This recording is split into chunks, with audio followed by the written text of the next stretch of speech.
Keď som prvýkrát počula, že bývaš v mojom tele, že máš rovnako ako ja oči hnedé, že hovoríš rovnakým jazykom. Ty si dôvodom mojich zlozvykov.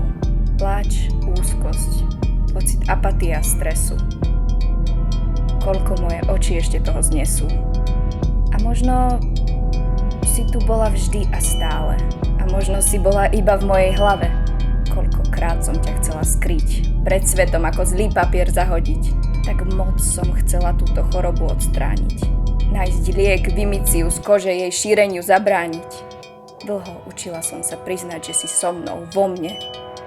Že aj keď nie si vonku, si niekde hlboko, na dne.